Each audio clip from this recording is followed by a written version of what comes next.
Women Taking the Lead, episode 105. Trust your gut. The times that I did not trust my gut, and this still holds true today, I have paid for it dearly. So on so many levels. So if you have something that's going on in your business that, your gut is just, there's in the pit of your stomach that you don't feel right about, stop. And until that feeling goes away, because your gut is telling you that for a reason. I think women are highly intuitive, more intuitive than men, and we're able to pick up on things that most people don't pick up on. So follow that instinct. It's there for a reason. Hello, my name is Jody Flynn, and welcome to Women Taking the Lead, where we are all about creating blasts of inspiration to help you overcome self-doubt so you can lead with confidence, integrity, and a sense of humor. Head over to womentakingthelead.com to get the solutions to your top 5 leadership challenges. Now, your future awaits, so let's get started. Hello, everyone, and thank you for joining us today. I'm here with Kerry Heaps, who is the founder and president of Kerry's Network Incorporated, a marketing organization that provides business-to-business marketing services. She's also the host of Strictly Marketing Talk Radio and publisher of Strictly Marketing Magazine. And the magazine has recently spun off to an online community for Strictly Women in Marketing, and this is for women and men looking to gain more media exposure. Kerry also has a part ownership in other businesses in the fashion and beauty industry. Her passion is to help other entrepreneurs with their marketing efforts to continue their dream of running a successful business. Okay, Kerry, that's only a little intro for everyone, so tell us more about you and your own humble beginnings. Well, thank you, Jody. Thank you again for having me on the show today. I'm very excited to be here with you and with your listeners.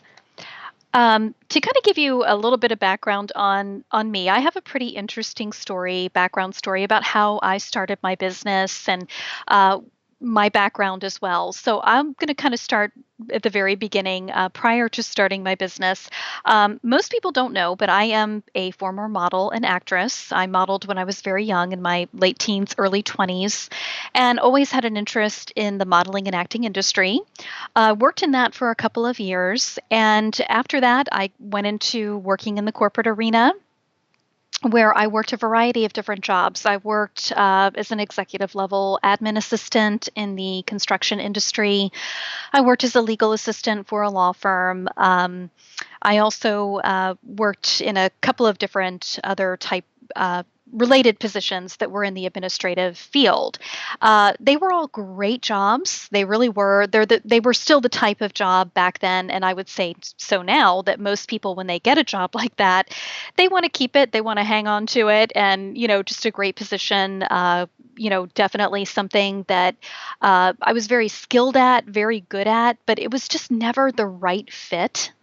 I grew up in an entrepreneurial home. My father was an electrician. And I think growing up in that type of environment, where you have parents who, it's flexible, they can come and pick you up from school.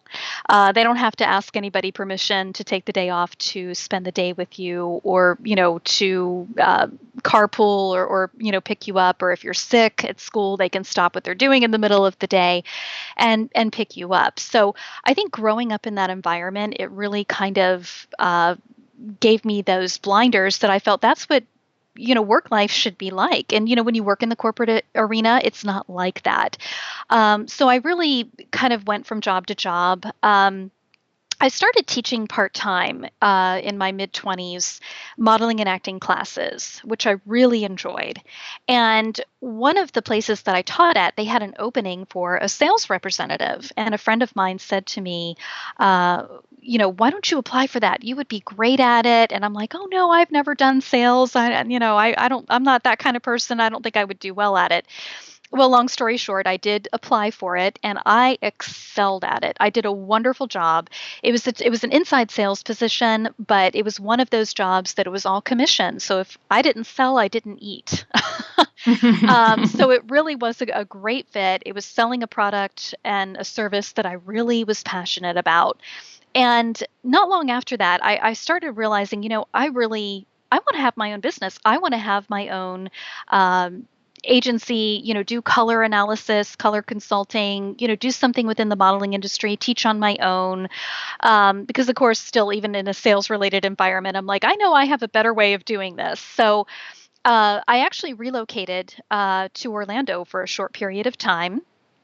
And, during that year, I took a job working in the staffing industry, doing high level accounting, IT, and clerical positions, helping people get placed in certain jobs and also going out there and finding job orders. So during that time period, I set a goal for myself. I'm like, a year from now, I want to have my own business. So I started working part time. The reason I did that, I actually went to a it was Alliance for Women in Business, or it was basically a nonprofit organization that helped women that wanted to start their own business. And I remember I went to them and I said, look, I want to start my own uh, not agency, but something in the modeling industry where I can teach classes and I can do color consulting, and I really need to get a business loan. And both of the women that I spoke with told me, "Oh, no, you're not going to get a loan, and your business is probably going to fail within the first 2 years. You don't have enough capital. There's just no way this is going to happen." And I remember thinking, okay, there's more than one way to skin a cat. So I thought I'm going to work part time for the year. And that's how I'm going to get the money to, the seed money to start my business. And that is exactly what I did. I worked part time in the evenings, and I worked at my day job, during the day. And during that time frame, my job really had me out doing a lot of networking. I had to attend a lot of trade shows for the staffing company. So I found during that time frame, I had a knack for bringing people together, connecting people, connecting the right people. And yeah, I also had a lot of people that would ask me, we're starting a new chapter of our networking organization in this area. Would you come and help us? Because I was so good at that. And there's a lot of work that goes into starting and promoting a networking function. So I thought, well, when I start my own business, I think I'm going to start doing this on my own until my image consulting and modeling business takes off because, I can make good money and this is a good way to meet people. So a year had passed. During that time frame, I had a website built. I, was doing all the things that I was supposed to be doing. And I remember I put in my 2-week notice. I thought, today's the day I'm going to do it. I put in my 2-week notice. I worked my 2 weeks, Jody, just like everybody else does. That Friday was my last day. I was so excited. And I was like, this is going to be great. And that Monday morning, I woke up, and I'll never forget this. There was a really light rain misting in the background, outside, and just very overcast. And I remember walking to my dining room window, looking out, thinking, oh gosh, what did I just do? But I will tell you, that was 11 years ago. And I tell people I would not trade my worst day as an entrepreneur for my best day in corporate. That's how passionate I am about having my own business. And what's funny is I started my business to get back into the modeling and acting industry. And I do have another business that's affiliated in the fashion and beauty industry, but it didn't work out that way. I actually was so good at doing networking functions. I started doing those. I was making money at it. Getting people together at a local bookstore, which was, I think, Borders Books, and I don't even think they're in business anymore. But getting people together at a business, for a business meeting in their cafe to have coffee. We'd meet for an hour, and I did this at a couple of different locations. And I did a few lunch events. Then I started doing trade shows. And my image consulting business kind of went to the side a little bit. So, but it really, everything worked out. It definitely wasn't a straight line. And I think a lot of people have that expectation that when you start your own business, you write up that business plan, you write up that marketing plan, and everything is going to go according, as long as you work your plan, everything's going to work out according to the way the plan should work out. And it doesn't happen that way. Now, I will say I'm very glad that things did not happen that way because I definitely with the marketing industry, that's a big part of my business. We have a magazine, we have a talk radio program, and we have another service that we provide for business to business. So it really worked out well. But I like to share my story because it's such a varied background. And for those people who have really struggled with finding a job that they're happy with, you might have that entrepreneurial bug inside of you and just not know it. Kerry, I love your story because I'm kind of laughing on the inside because oftentimes, because I'm an entrepreneur as well, I often, meet up with other business owners to just have coffee and get to know each other to see if there's potential in the relationship to grow together. And, one of the questions I ask people to kick off, I'm like, so what's the windy road that led you here? because never is it a straight line. Like when I'm meeting people and, they're in their business, whether they're 1 year in their business or 20 years in their business, their story tends to be all over the map. Like, oh, I started here and then I did this and then I did that. But what's really great is when in the moment that we're coming together, they're also able to acknowledge, and everything that led me to this point, I'm using in my business right now.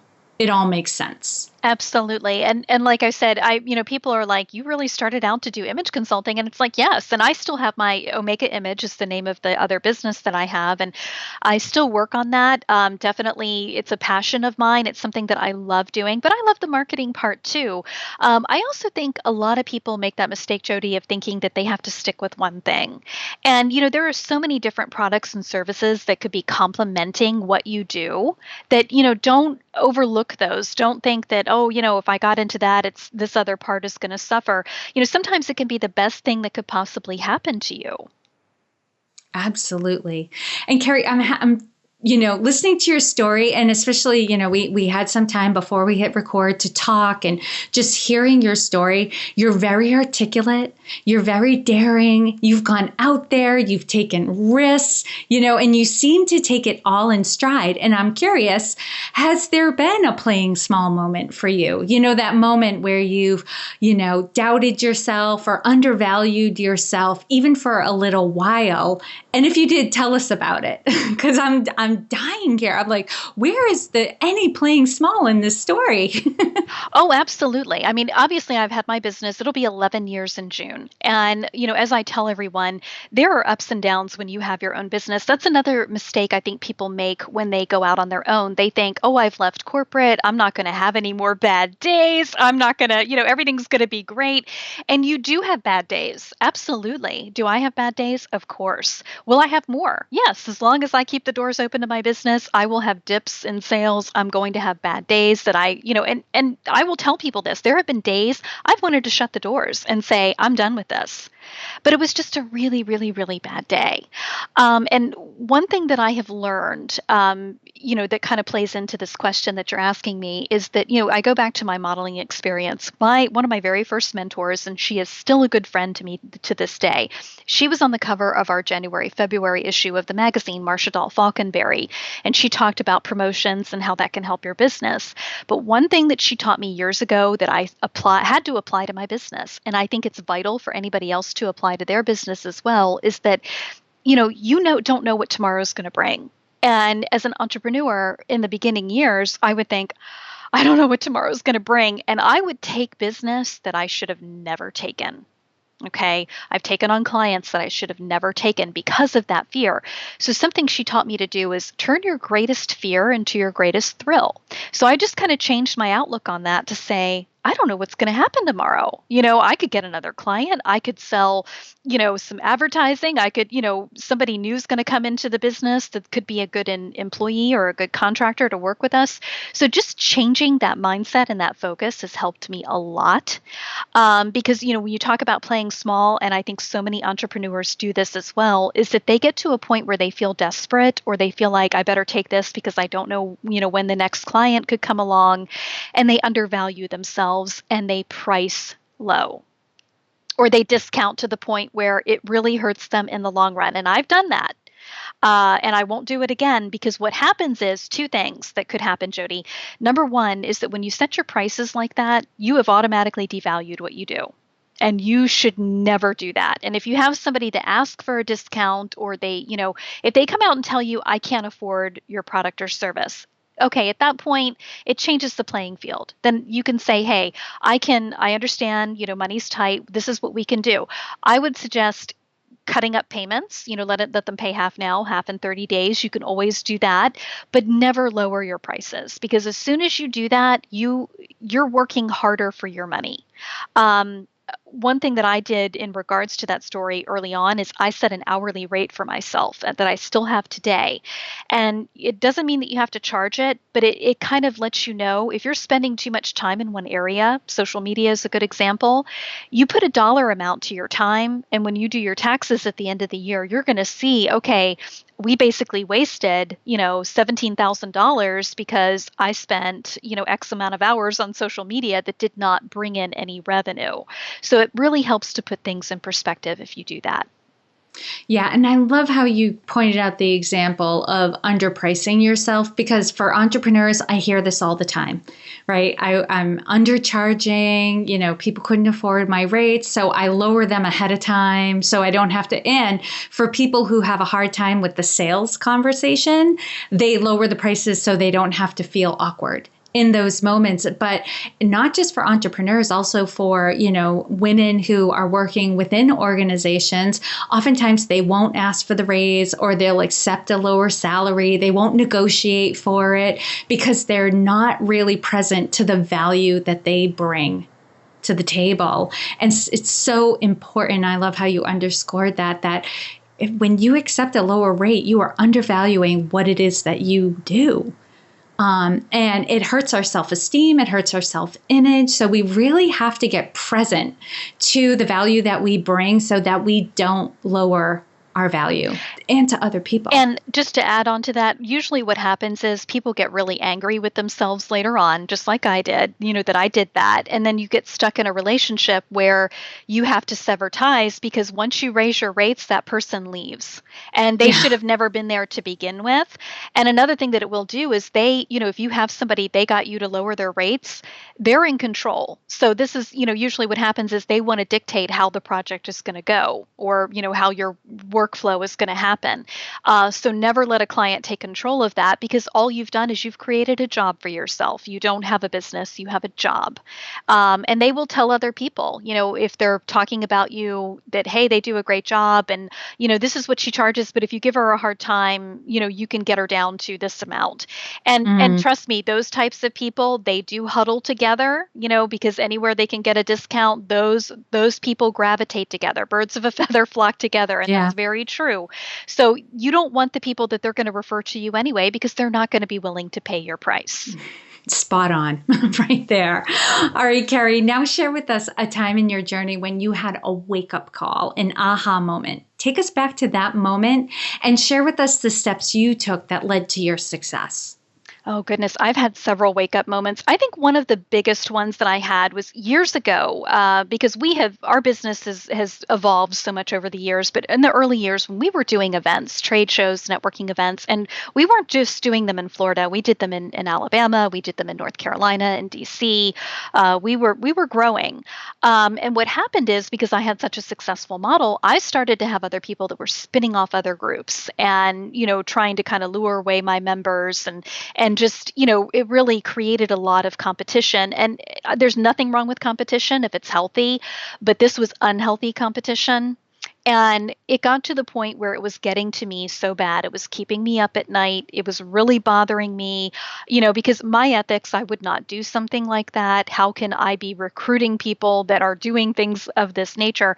And I remember I was really unloading on a business colleague of mine and just really needed to bend his ear and say, what do you think I should do? And he listened to me, he let me vent, and he said to me when I was done, he said, if you won the lottery tomorrow and you never had to work another day in your life, would you still be doing these events? And that was my aha moment. And I looked at him and I said, no, I wouldn't. It's too much trouble. And he said, well, there's your answer. Stop doing them. And I thought, wow, it's that simple. It's like the answer was right there. But sometimes you don't see it in front of you. But that was a huge aha moment for me. And I started phasing out of the event market. And now, we help people with their marketing, but we do it in an entirely different way, and a much more beneficial way for them. And I had to laugh because I came across the other day, it was a Facebook page, and it was one of my old domain names that I had during that time period when we were doing events. And I noticed somebody else, because we had just let it go, and somebody else had bought it, and they're kind of doing the same thing that I was doing years ago. And I had to chuckle. I thought, well, gosh, and it looked like she's very successful with it and she's doing well. And I thought, good for her. This is wonderful. I'm glad somebody picked up, because it was such a great domain name. And I thought, looks like she's doing really well. But I thought, 7 years ago, 8 years ago, I would have been furious at this. But now it's like, oh, it doesn't bother me at all. So take things in stride. And if things aren't working, you have to change them. Yeah. And if they're causing that much aggravation, what a great friend to ask you a great question right in that moment. Like, is this even something you want to do?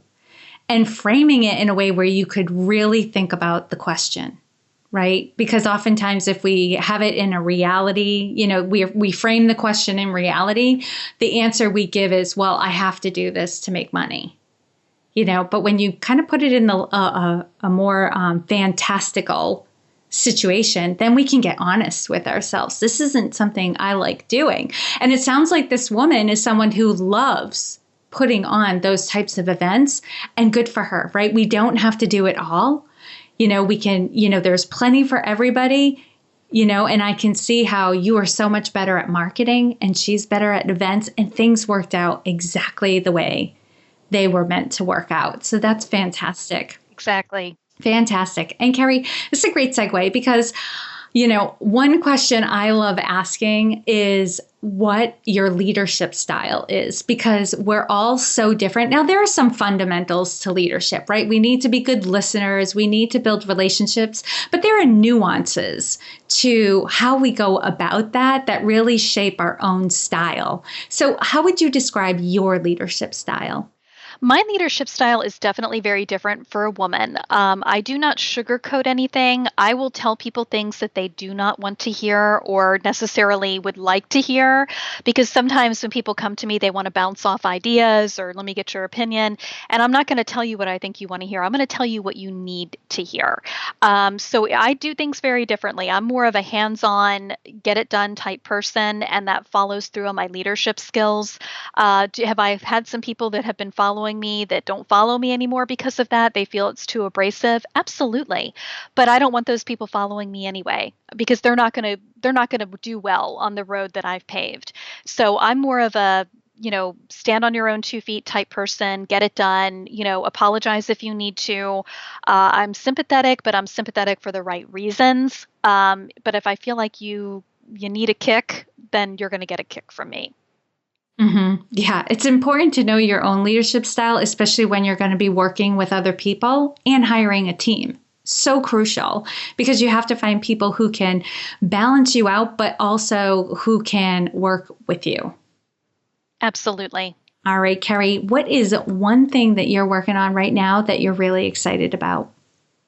Well, I'm excited about 2 things. My main thing that I'm working on right now is our boot camp.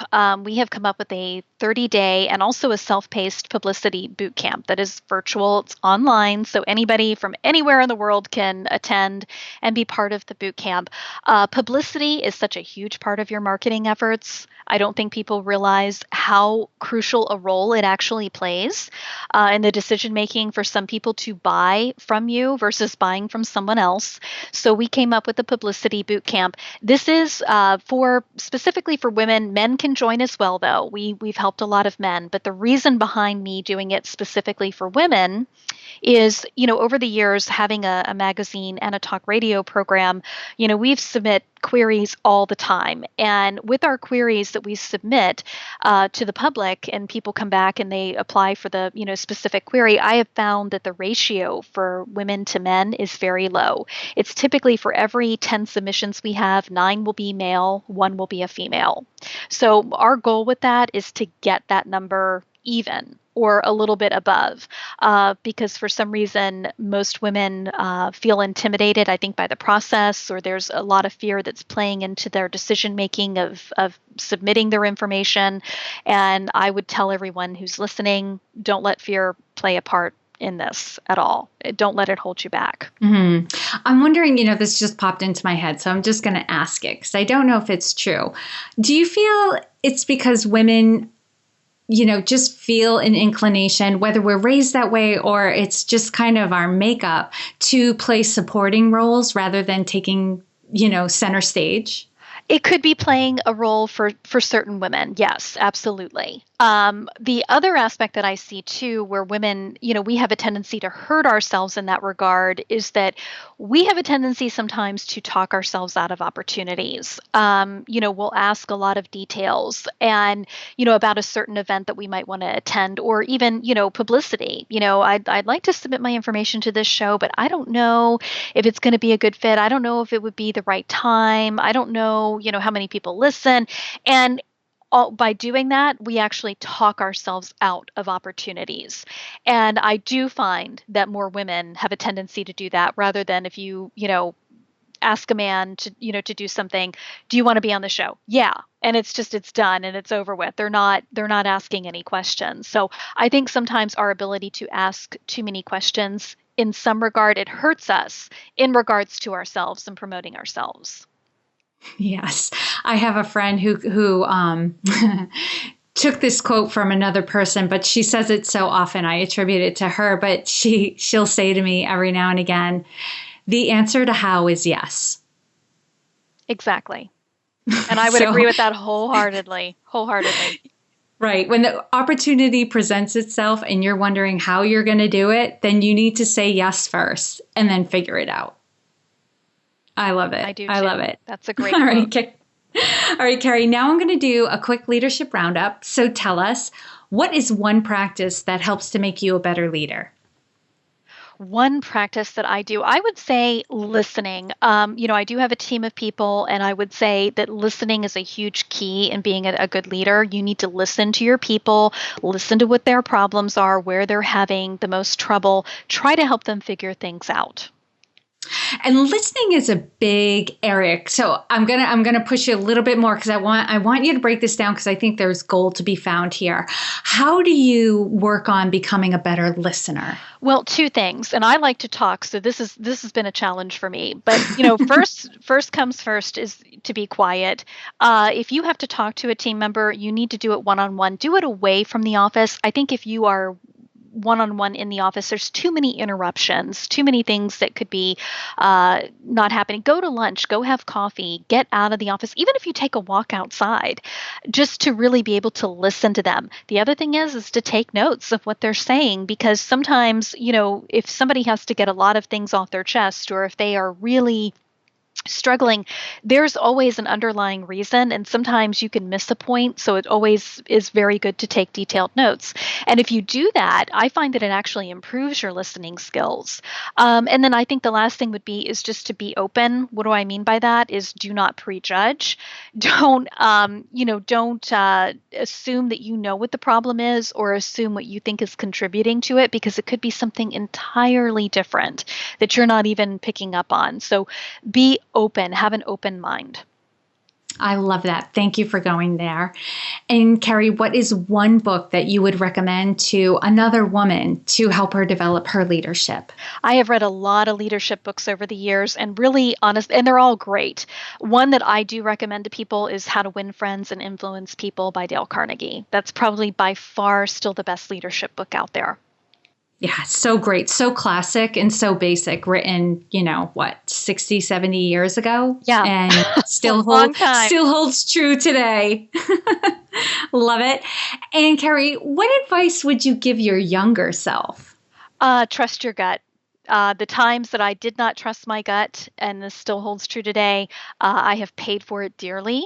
So on so many levels. So if you have something that's going on in your business that, your gut is just, there's in the pit of your stomach that you don't feel right about, stop. And until that feeling goes away, because your gut is telling you that for a reason. I think women are highly intuitive, more intuitive than men, and we're able to pick up on things that most people don't pick up on. So follow that instinct. It's there for a reason.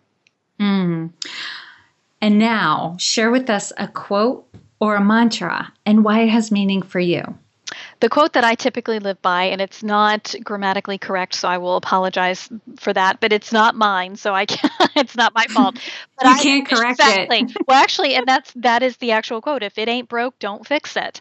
And the reason that's a mantra for me is because I see so many people, even with their marketing efforts, that things are working for them in their business, or it's the process is working, and then they want more sales. They want to increase things, and they feel like they need to change what they're doing.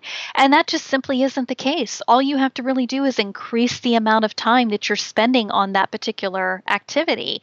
I find that when people change things, they change what they're doing, or they try to, quirk the whole process, that's when trouble hits. And things, and it's like, oh, I don't know what happened. I don't know why it's so array. So if it's working for you, don't fix it. And Kerry, lastly, what is the best way for this community to connect with you?